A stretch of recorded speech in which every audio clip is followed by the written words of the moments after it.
Thank you for joining me tonight on the Rich Carroll program. I just wanted to wish a happy Thanksgiving to everyone, or a happy holidays if we're being politically correct. But there's something I wanted to read for you that is, it's George Washington's 1789 Thanksgiving Proclamation. And there's really no commentary needed on this. The speech speaks for itself. So I'm going to go ahead and read it for you. I would have George read it for you, but there was a killer Black Thursday deal at Target that he just couldn't pass up.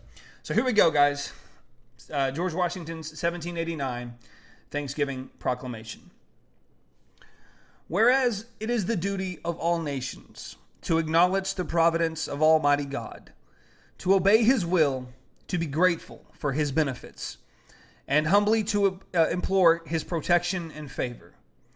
And whereas both houses of Congress have, by their joint committee, requested me to recommend to the people of the United States a day of public thanksgiving and prayer, to be observed by acknowledging with grateful hearts the many and signal favors of Almighty God, especially by affording them an opportunity peaceably to establish a form of government for their safety and happiness. Now, therefore, I do recommend and assign Thursday, the 26th day of November next, to be devoted by the people of these states to the service of that great and glorious being who is the beneficent author of all the good that was, that is, or that will be.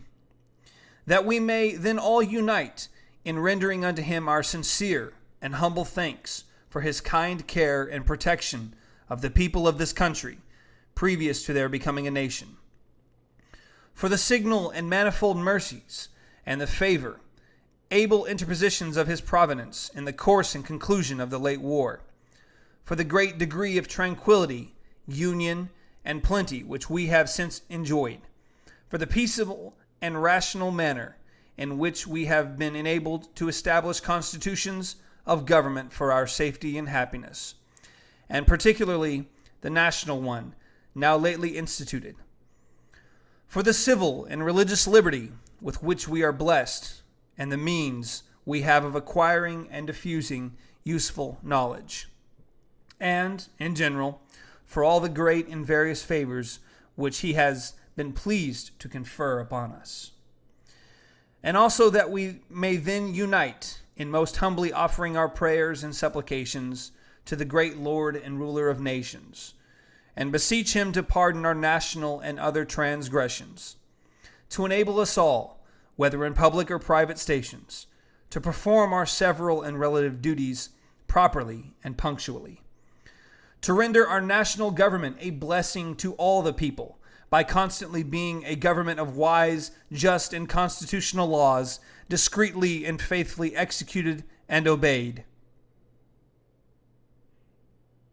to protect and guide all sovereigns and nations, especially such as have shown kindness to us, and to bless them with good governments, peace, and concord, to promote the knowledge and practice of true religion and virtue, and the increase of science among them and us, and generally to grant unto all mankind such a degree of temporal prosperity as He alone knows to be best.